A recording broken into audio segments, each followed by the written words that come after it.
Just Mining, le partenaire des professionnels et particuliers pour réussir vos investissements crypto, présente Sud Radio Parlons Crypto, Thibaut Boutroux, Stéphane Moller. Et bonjour à tous, bonjour Thibaut, bienvenue sur l'antenne de Sud Radio, vous écoutez Parlons Crypto.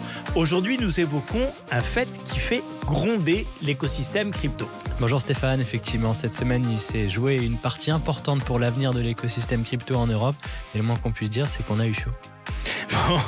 Et oui, chaque semaine, Thibaut Boutroux et moi-même sommes heureux de vous accueillir ici sur l'antenne de Sud Radio pour partager avec vous notre passion des cryptos.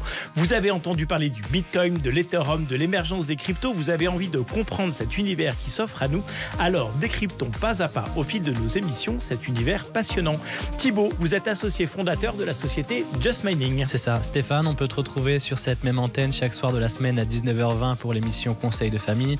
Tu es associé au sein du cabinet de conseil en gestion de patrimoine via Wealth Management et nous partageons cette passion commune pour l'univers des crypto-monnaies. Et oui, et chaque semaine, nous emmenons chacun de nos auditeurs aux confins de l'Internet 3.0 et nous tâcherons de comprendre quels usages on peut faire de toutes ces cryptos, ces blockchains et en quoi tout ceci va changer notre monde.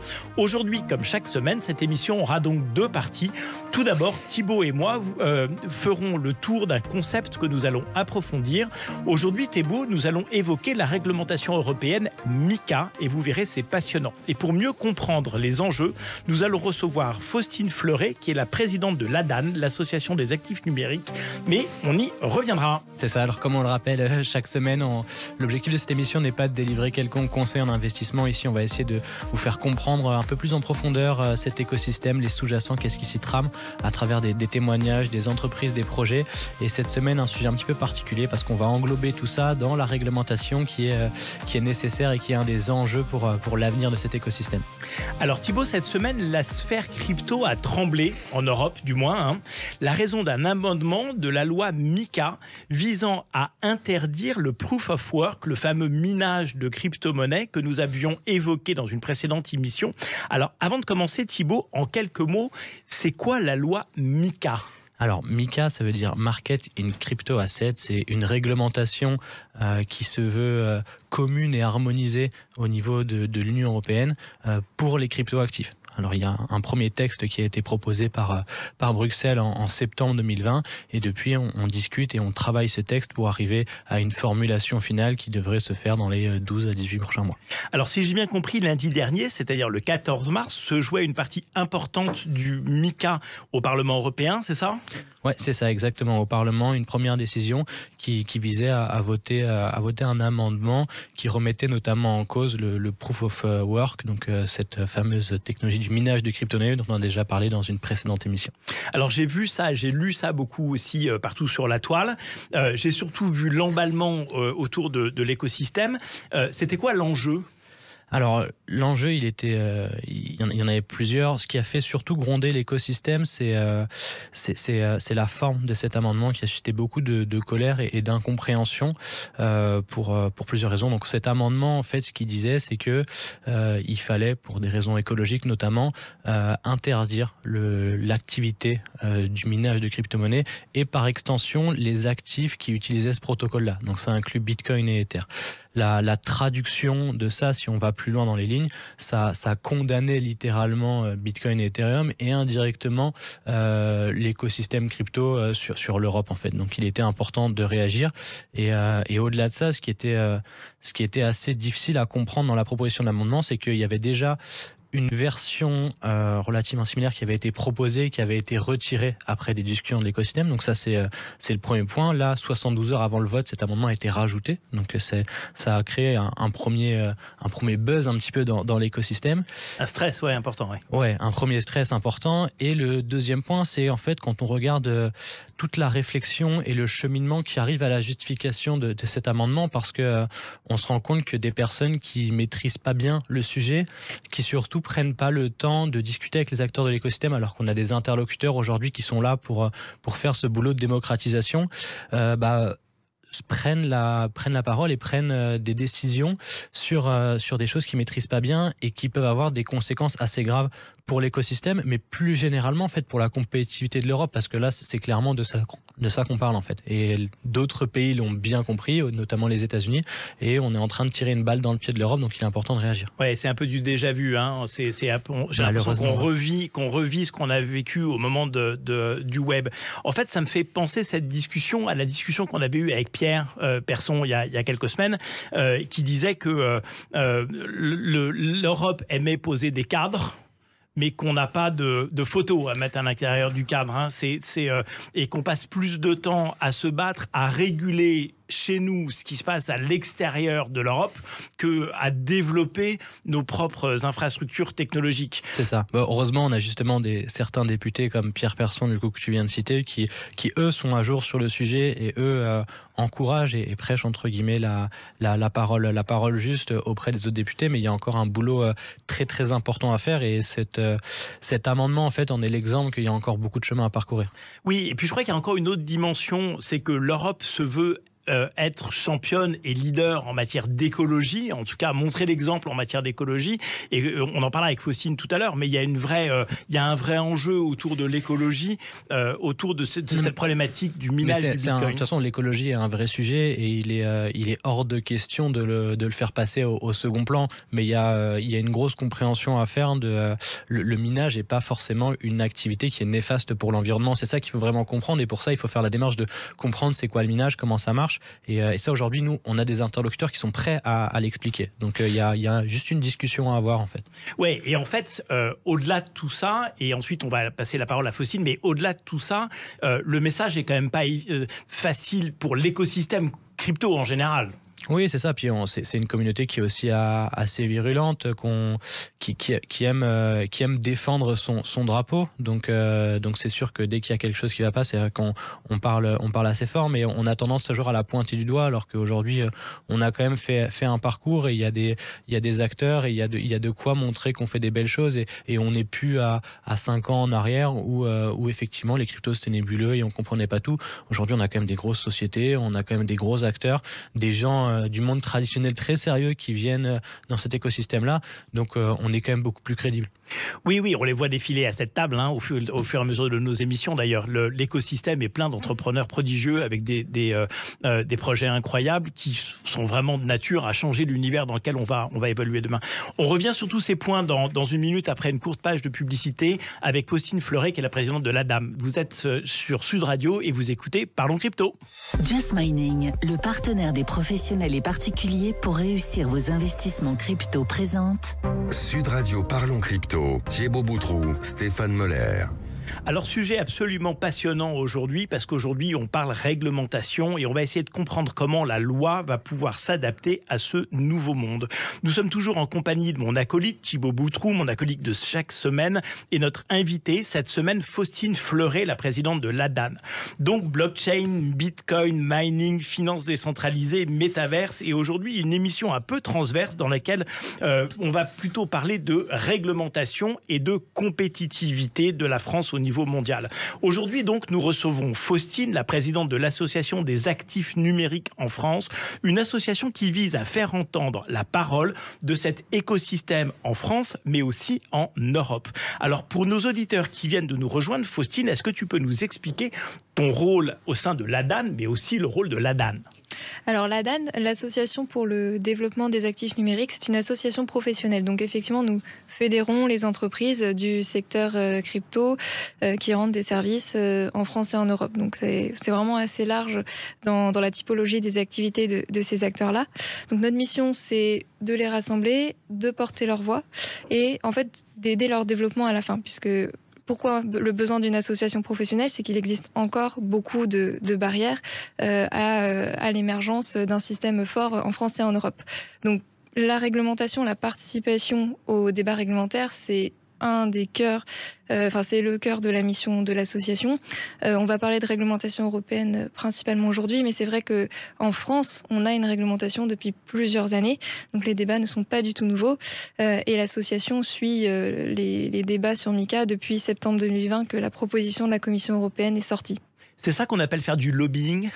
Alors oui, c'est un gros mot en français.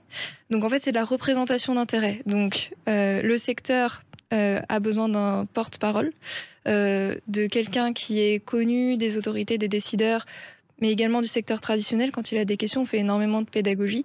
Donc on se veut être un point de contact assez logique pour toutes ces personnes-là et pour effectivement participer à toutes les réflexions qu'il y a aujourd'hui, notamment au niveau de la réglementation. Et qui permet aussi de structurer un peu l'écosystème, parce que c'est vrai qu'on est de plus en plus d'acteurs avec des rôles et une vision différente. Donc là, ça permet aussi de rassembler les voix et de faire une structuration pour éviter qu'il y ait des paroles qui partent un petit peu dans tous les sens, et d'avoir une voix commune un peu plus forte, et d'avoir un point de contact central pour parler, et que à chaque fois on est un interlocuteur, on sait à qui s'adresser quand on a un sujet, quoi. Alors, en première partie de cette émission, on a évoqué ce projet de loi européen qui s'appelle MiCA. D'abord, avant de rentrer dans ce qu'a été le rôle de l'ADAN dans la défense de ce projet de loi MiCA, est-ce que tu peux nous réexpliquer l'enjeu de ce projet de loi ? Alors en fait, c'est une réglementation, comme le disait Thibaut, qui va venir poser un cadre harmonisé au niveau européen. Aujourd'hui, il n'existe pas de réglementation européenne des marchés de cryptoactifs, marché primaire, marché secondaire. Donc il y a quelques régimes nationaux, dont la France, qui existent. Mais donc l'enjeu, en fait, c'est d'avoir des conditions équitables de concurrence, voilà, au niveau de tous les acteurs européens, pour tous les services qui sont rendus en Europe. Donc MiCA, c'est une proposition effectivement qui date de septembre 2020, se veut encadrer à la fois les émissions de cryptoactifs, quels qu'ils soient en réalité, les ICO, les stablecoins. Ça veut dire que moi, si je veux créer un nouveau jeton, une nouvelle crypto-monnaie, alors il va falloir que je m'en réfère à ce règlement, pour savoir qu'est-ce que j'ai le droit d'émettre et dans quel cadre. Voilà, si ce n'est pas une émission, disons, restreinte dans les souscripteurs potentiels, vous devrez respecter des règles, notamment en termes d'information. D'appel public à l'épargne, en fait. C'est très proche de la réglementation financière, de ce point de vue-là. Ça a été inspiré. Ça a été, en fait, beaucoup plus inspiré par ce qu'on a déjà en France, qui s'appelle le Visa ICO, qui en fait veut encadrer ce qu'on met dans le white paper, donc le prospectus finalement qui va avec l'émission, pour que un souscripteur ait toute l'information nécessaire pour faire une décision vraiment éclairée, d'investir dans le jeton ou pas, et donc de financer le projet. Bon, ça c'est assez sain. Oui, oui, complètement. On est d'accord sur le fait que cette réglementation va plutôt aider l'écosystème à se développer. Et puis c'est le but, et c'est ça tout l'enjeu aussi, c'est d'avoir une discussion avec le régulateur pour qu'on puisse mettre en place une réglementation qui soit saine et qui permette à l'écosystème de se construire. C'est quand même le but à la base, c'est pas de mettre des barrières qui vont restreindre l'écosystème. Alors, deuxième point, vous parliez des échanges. Alors, une fois que cette crypto a été émise, ensuite, il faut que je puisse la vendre et la racheter. Donc là aussi, il y a c'est évoqué dans ce projet de loi, c'est ça ? Tout à fait, ça encadre également tous les services entre guillemets d'investissement, parce que c'est très inspiré de ce qu'on connaît dans la réglementation financière. Donc ça va encadrer les plateformes d'échange, ceux qui vont aussi conserver les cryptoactifs pour le compte de clients, mais des services aussi assez variés comme la gestion de portefeuille, le conseil, la réception, transmission d'ordre. Donc ça se veut donner des règles assez spécifiques à chacun de ces services pour ensuite délivrer donc une autorisation d'exercice de ces services en Europe. Donc effectivement la réglementation, parce qu'il y en aura une, c'est assez utopique de penser que le monde des cryptos va se développer sans, mais en plus c'est souhaitable. C'est souhaitable pour une adoption massive, parce qu'effectivement pourquoi notamment en France on a pris un peu les devants dès la loi Pacte pour réglementer, c'est qu'il y avait cette vague des ICO, qu'il y avait beaucoup d'opportunistes et donc beaucoup de fraudes. Donc en posant un cadre, on va donner un outil finalement supplémentaire à des gens qui pourraient hésiter encore, parce que ça peut paraître un peu nébuleux. C'est un outil finalement de démocratisation de l'univers des cryptoactifs. Alors, troisième point de ce projet de loi MiCA, c'est celui qui traite au stockage des actifs. C'est ça qui est en relation avec ce qu'on a nous en France, les PSAN. De quoi en particulier traite ce projet de loi sur ce sujet ? Alors les PSAN, c'est en fait tous les services qu'on a évoqués, donc de plateformes de conservation. On appelle PSAN en France pour prestataires de services sur actifs numériques. Demain, au niveau européen, ce seront les mêmes personnes, on les appellera les Crypto Asset Service Providers. Mais donc, le règlement MiCA veut donner toutes les règles et toutes les conditions qu'il faut respecter pour pouvoir exercer. Aujourd'hui, on a ce qu'il faut en France, et donc on va harmoniser au niveau européen. Donc en fait, on va mettre tout le monde sur un pied d'égalité en matière de réglementation, ce qui n'est aujourd'hui pas le cas en Europe. C'est le but, et c'est pour ça que la France a voulu se positionner tôt aussi au départ, c'était de dire, écoutez, on va vous mettre effectivement certaines contraintes, certaines règles en France, mais le but, c'est que demain, le cadre européen soit inspiré de ce cadre français, et que du coup, vous ayez un petit temps d'avance quand les autres vont devoir se mettre à jour. Et l'idée, c'est que quelqu'un qui soit une plateforme d'échange ou de vente de crypto française ait les mêmes règles que quelqu'un qui soit au Portugal, que quelqu'un qui soit en Italie, et que quand tu veux toucher des clients européens, finalement, que tu sois d'un côté de l'Europe ou de l'autre, finalement, tu joues avec les mêmes règles du jeu. Et c'est un autre élément peut-être important à mentionner, c'est qu'effectivement aujourd'hui, quand on est agréé et enregistré en France, en fait, ça n'a pas vraiment de reconnaissance dans d'autres pays. Donc, ce que ça va également permettre, c'est de plus facilement exporter ses services grâce à finalement un passeport européen, ce qu'on n'a pas aujourd'hui. C'est ce qui est exactement là aussi l'équivalent de ce qu'on a dans l'univers financier, où j'ai le droit de gérer des fonds dans un pays et il me faut un passeport pour pouvoir exercer cette gestion dans des pays tiers. Alors, on est assez d'accord avec tout ça qui finalement semble assez consensuel.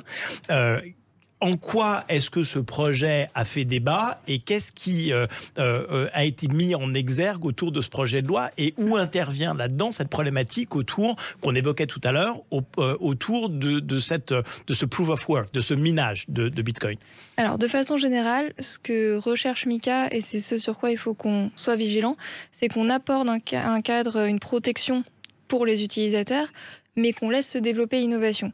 Donc le fondement d'une bonne réglementation, ça va être l'équilibre. Donc en fait, aujourd'hui, pourquoi il y a beaucoup de voix qui s'élèvent et pourquoi on est vigilant depuis le départ sur MiCA, c'est qu'on n'a pas forcément cet équilibre. Donc le but, c'est plutôt que les curseurs soient remis au bon endroit. Équilibre entre protection et développement de l'innovation. D'accord, donc là on parle de la protection de l'environnement.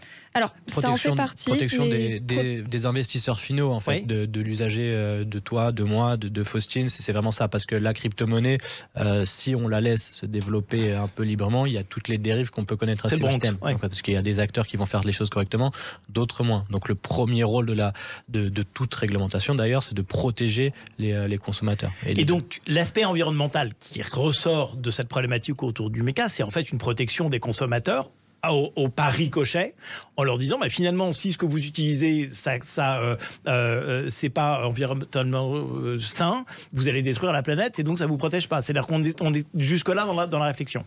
Alors ça, c'est justement une proposition qui est venue assez tard dans les débats, il y a quelques semaines, que l'on a suivi, parce que ce qu'on voit, c'est qu'aujourd'hui, toutes les questions environnementales au niveau de la réglementation, elles sont plutôt traitées au niveau de textes dédiés. On a la taxonomie européenne, on a SFDR. Sauf que là, ce que certains... C'est... j'ai plus l'acronyme, mais c'est du reporting sur des indicateurs environnementaux pour les entreprises. Mais ce qui a été proposé par certains députés européens, c'est donc qu'on ait le traitement de ces questions aussi dans MiCA, mais du coup pas forcément de façon équitable et juste avec les autres activités économiques où on va aussi imposer des conditions de développement durable, ce qui est sain.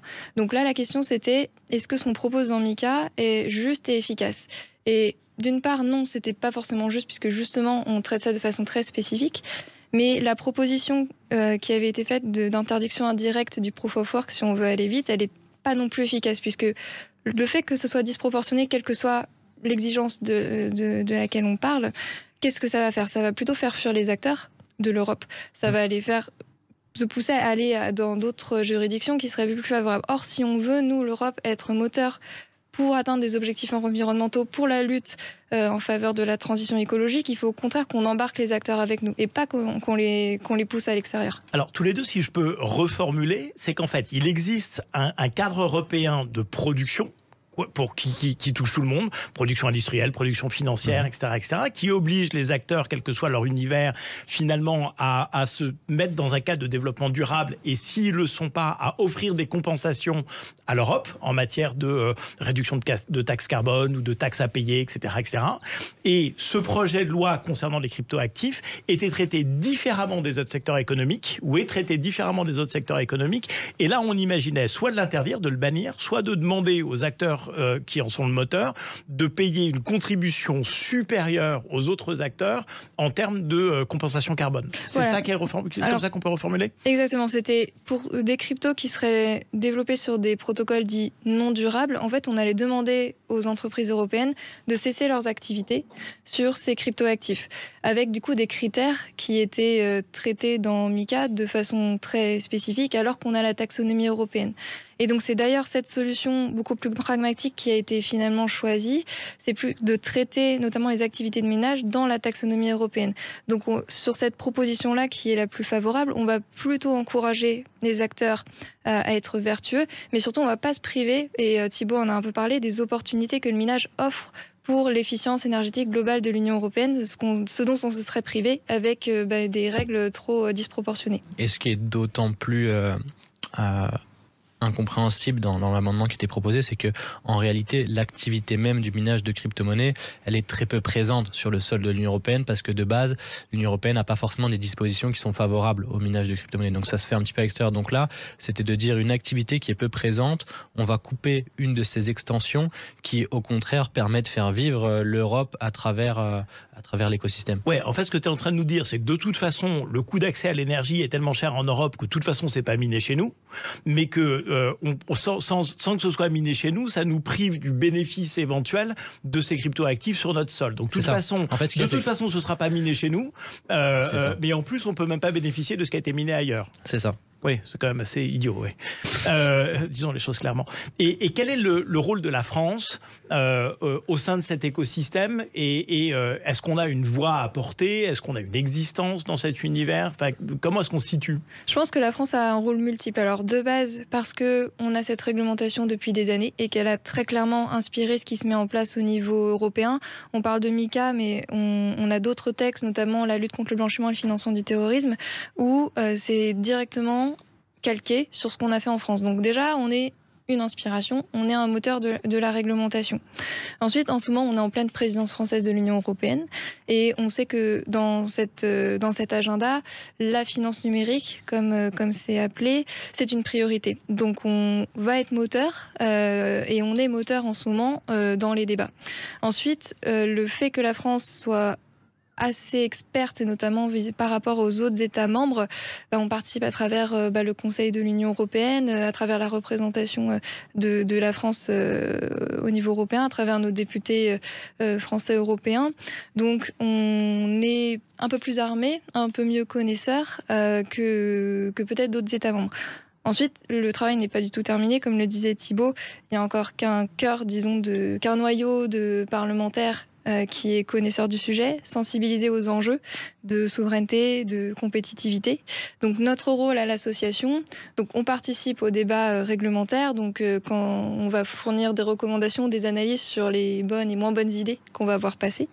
Mais on va aussi essayer justement d'étendre cette connaissance et de sensibiliser décideurs, députés, le secteur financier traditionnel, aux opportunités, aux enjeux de développer en Europe un secteur fort des cryptoactifs, les enjeux de souveraineté, de compétitivité qui sont, mais du coup aussi par exemple de lutte pour la cause environnementale. Donc on est encore un peu à la traîne par rapport aux États-Unis par exemple, parce qu'effectivement on aime poser des cadres. Il faut simplement faire attention qu'on est sur un secteur qui se structure, qui mature. Donc si on pose des règles, il faut qu'elles soient proportionnées pour pas que finalement on vienne complètement annihiler son développement. Il nous faut quelque chose de progressif, c'est peut-être quelque chose sur lequel il faut encore que MiCA s'améliore. On a encore de la marge puisque les débats ne sont pas du tout terminés. Mais voilà, prendre en compte que ce secteur est plus immature que la finance traditionnelle, qu'il y a des opportunités et des enjeux, et que donc il faut protéger, mais il faut soutenir le développement de l'innovation. Thibaut ? Non, c'est un beau résumé. De toute façon, c'est toujours cet équilibre, réussir à mettre un cadre qui soit suffisamment strict, même si c'est pas le bon mot, pour protéger des abus des acteurs qui viendraient pour les mauvaises raisons, mais à la fois permettre à l'écosystème de se développer et surtout de se développer ici, parce que de toute façon il y a d'autres territoires, donc si on donne pas la possibilité aux acteurs de se développer ici, ils le feront quoi qu'il arrive et ils le feront ailleurs, et c'est un peu dommage quand on voit le vivier de talent qu'on a en Europe et plus généralement en France. On a une richesse de compétences sur le territoire, et on aurait vraiment une carte à jouer, de quoi bien se positionner dans cette nouvelle bataille, et on pourrait risquer de mal la saisir juste parce qu'on prend finalement pas le temps de regarder ce qui est en train de se passer. Oui, parce que j'ai l'impression que c'est quand même des millions d'emplois à la clé, directs et indirects, que c'est une richesse absolument démentielle à créer et à partager, qui serait vraiment complètement aberrant de passer à côté de cet écosystème. En termes d'emploi, je crois les derniers chiffres, on est à peu près 1200 emplois qui sont créés aujourd'hui, c'est ça, en France, oui. Et il y en a plus de 1000 qui sont ouvert déjà. Donc ça veut dire que la croissance elle est exponentielle, et nous je le vois avec notre société où on a commencé dans une cave il y a 4 ans où on était 2. Aujourd'hui on est une trentaine, à la fin de l'année on sera 50, 100, donc ça va très très vite. On a besoin de talents sur le territoire. Ouais, il faut absolument préempter ce sujet-là. En fait, effectivement, les chiffres que tu cites, c'est issu d'une étude qu'on a publiée il y a 1 mois, réalisée avec KPMG et Ipsos. Donc en termes d'emploi, le secteur français, c'était plus 64% l'an dernier, et on s'attend à une croissance de 120%. Et ce qu'on remarque, c'est que quasiment la totalité des entreprises de la crypto recrutent, mais ne trouvent pas les talents en face. Donc il y a triste, un énorme potentiel derrière l'industrie, et beaucoup de richesses en fait, qu'il faut qu'on encourage. Faucine, on arrive au terme de nos émissions. Comment est-ce qu'on suit l'activité de la DAN au quotidien? Un compte Twitter, un site web? On a Twitter, on a LinkedIn, on a notre site internet où on publie tout ce que l'on produit, toutes nos positions, notamment sur Mika, donc n'hésitez pas à venir nous consulter. On le fera avec grand plaisir. On arrive au terme de ces échanges. Merci Faucine, c'était absolument passionnant. On va suivre l'évolution de tout ça avec une grande attention. Merci Thibaut de nous accompagner de ton éclairage sur ces sujets absolument passionnants chaque semaine. C'était Parlons Crypto sur Sud Radio. Retrouvez-nous chaque semaine sur l'antenne de Sud. Ici, nous essayons de comprendre comment et pourquoi tous ces projets de crypto vont changer notre monde, et on le comprend bien. En attendant, vous pouvez retrouver Parlons Crypto en podcast sur le site de Sud Radio, et évidemment sur les chaînes YouTube de Sud Radio et évidemment de Parlons Crypto, chaîne auxquelles vous n'oublierez pas de vous abonner. À la semaine prochaine, Thibaut. À la semaine prochaine. Avec Just Mining, le partenaire des professionnels et particuliers pour réussir vos investissements crypto.